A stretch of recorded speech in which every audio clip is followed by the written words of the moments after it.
Hey everyone, Dakota Ruff here with the Mark Waldhoff team at Keller Williams Realty. Today I'm sitting here with Cory Roberts at 217 Mortgage. He's a great lending partner of ours, and I decided to take some time and sit down with him, and we'll talk to you, Cory, and tell us a little bit about yourself and what you do, and how you can help people out in the world. So like I said, tell us a little bit about yourself. Yeah, so Cory Roberts, I work for 217 Mortgage. I've been a mortgage lender for them for just under 4 years. Was part-time starting out till about 3 or 4 months ago where I moved full-time. So basically, we're here in the Keller Williams office with you. That's how we're able to just kind of partner and be close, be a good resource for you. We can just walk down the hall and ask some questions, which is nice. Yeah. But yeah, so that partnership has been going really well. Yeah, it's been a really good partnership. I look forward to seeing where it goes and just keeping that going. What did you do before mortgage lending? Why'd you make that change? Yeah, so I was a full-time fireman for the city of Urbana. Was there 6 years, just under 6 years, and did mortgage lending on the side with that. Being a full-time firefighter, you have a pretty awesome schedule where you work 24 hours and then you're off for about 2 days. So I had a little bit of time on my hands to be able to commit to doing mortgage lending part-time, but moving to full-time mortgage lending was it's night and day difference on how much time you get to spend at home. So it's been an absolute blessing making that transition. Yeah, a little bit like real estate. Wouldn't necessarily call it a 9 to 5 or anything like that, but I'm sure there's a little bit more consistency in your schedule and your day to day. For sure. So Phone blows up with emails and all that kind of stuff all the time, but yeah, being able to be at home when that happens is kind of nice. Yeah, for sure. Yeah. I hear you're a little bit of a viral TikTok star. Is that right? So we had one that did I don't know if viral is the right word, but it had quite a few views. It was pretty fun.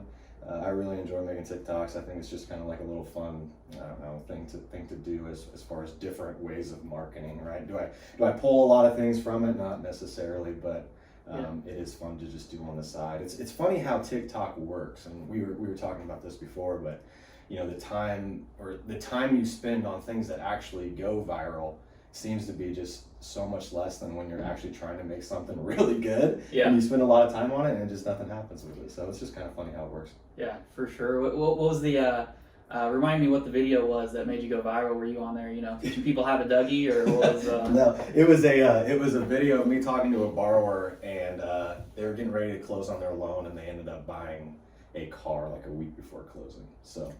Oh. Yeah. So it was me just kind of like, I don't know, being a little mad at them when I hung up the phone. Yeah, I can definitely understand why. Yeah, you're not supposed to do that.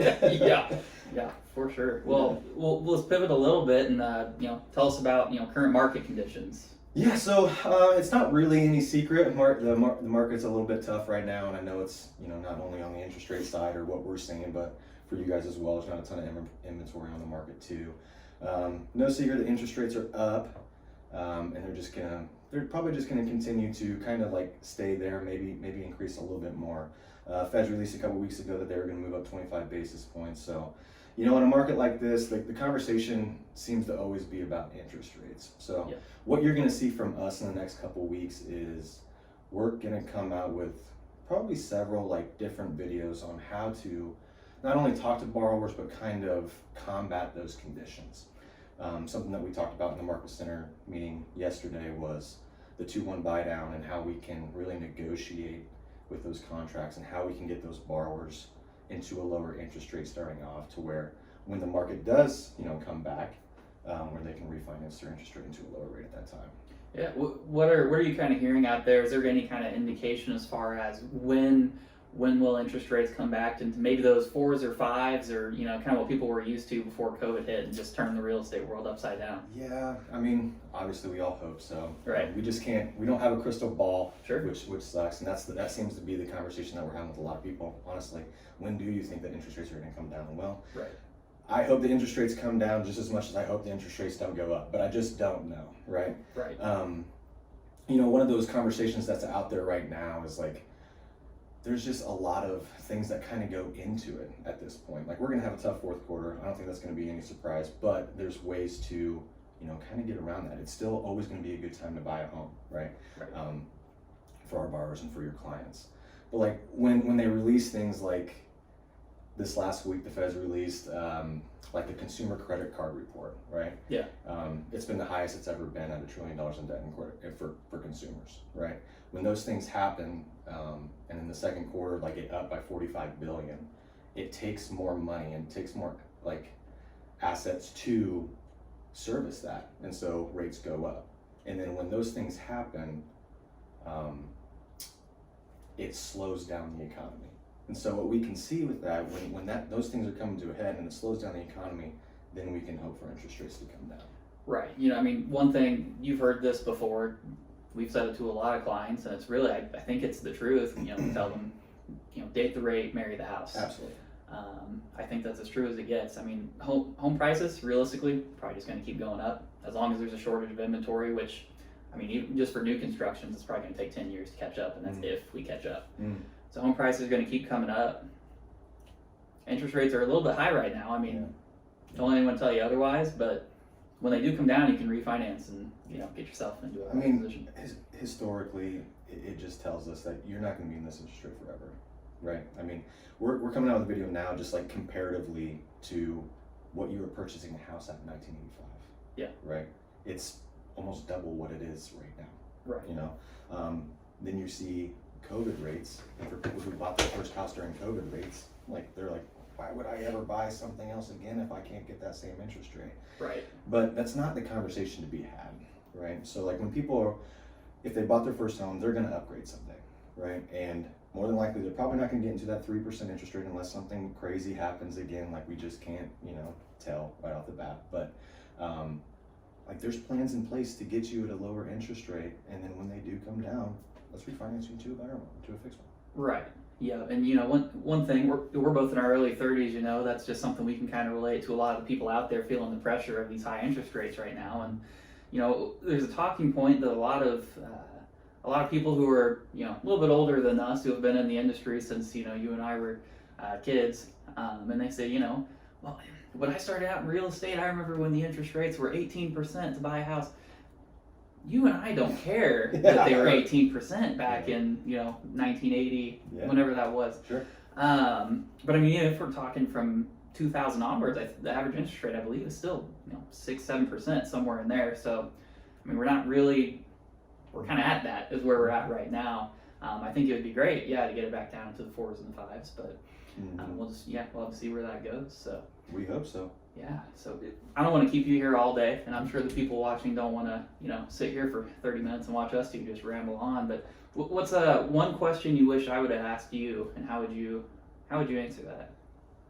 That's a hard question. I think that a lot of questions right now is like, for the last couple of years, it's been relatively easy, right? Yeah. I mean, rates have been low, people have been wanting to buy and sell.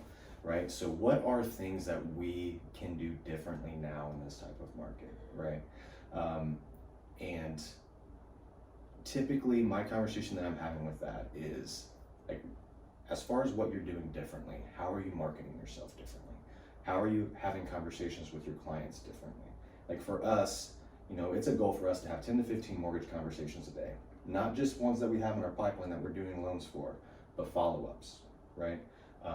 Checking back with those old referrals that you got that were maybe a credit repair, right? Calling back on those old leads that may have fell through the cracks. What are you doing differently now that you weren't doing the last 2 years? Start building that pipeline, right? And following up on those. Well, and that is one thing I do want to touch on real quick. I'm glad you mentioned that, is kind of the credit repair. Can you tell us a little bit about how that works? You know, when you're talking to somebody, I'm sure there's people out there, you know, that might be listening to this where, you know, they want to buy a house, but maybe their credit score is not in the best place, or, you know, they've just always kind of been a little tight on funds because they've accumulated a lot of debt they're trying to pay off. How does that kind of look, you know, how does that kind of look whenever you're talking to them about, here's our plan to get you where, you know, we need to get you so that you can, you know, attain that goal of home ownership? And I think credit repair for us is like one of our awesome things that we can really help the borrower with, right? We have such a good process in place for that. So, I mean, we can go down to a 580 credit score. It's not that we can't go to a lower credit score for you to be able to purchase a house, but not all the time it makes sense, right? So, and then there's different like requirements with loans depending on what their credit report looks like. So credit score doesn't always matter when it comes to that. But we do have a pretty awesome credit simulator that we can run on a borrower. that can show, like, if we pay off this debt to a certain amount, or if we add a good debt. Sometimes it's not always that they have terrible debt, it's that they don't have a lot of good debt, right? And then putting a plan in place where they're leaving with a document that says, if I do these things, my credit score could potentially be here in this amount of time, right? So putting a plan in front of them, instead of just calling them and say, hey, you know, your credit score or your credit report just doesn't look good enough to be able to purchase right now. Check back with me in about 6 months. Do these things, check back with me in 6 months. Instead, I'm sending them something, right? I'm sending them a plan that they can literally just check off when they're done with it, Yeah. right? And then we have follow-ups in place too. So 1 month follow-up, right? Hey, how's it going on this credit repair for you? Are you doing the things that we talked to you about? If not, how can we help you attain those, right? So it's our goal just as much as it's your goal is to getting these people into a home. So credit repair is something that a lot of borrowers don't even really like to talk about. Sometimes it's embarrassing for them. Sure. But you know, for us, it's conversations that we have daily. And so it's just as much our job to help them get their credit score as, you know, it is like your job just referring those to the right people to help do that, right? And so sometimes it's over our head. Sometimes that we can't do much for them. And so we also have people that we refer to when it comes to credit repair also. But we can do a lot of things for people with credit repair issues. Gotcha. Yeah. Well, yeah, man, I appreciate you taking the time to sit here and talk with me today. Tell people listening, you know, how can they get a hold of you if they've got any questions on any of the stuff you mentioned, you know, getting pre-approved, or Sure. maybe they've got some questions about their credit, you know, that might be, you know, keeping them from doing what they want to do. How can they reach out to you? Yeah, cell phone is probably the easiest. My number is 217-649-0849, or my email is CRoberts@fbhl.com, flatbranchhomeloans.com. Cool. Well, yeah, I'll make sure to put that in the post or the comments to this video. And thanks again, man, for doing this. I look forward. We'll do this again sometime. So Thanks, buddy. for sure.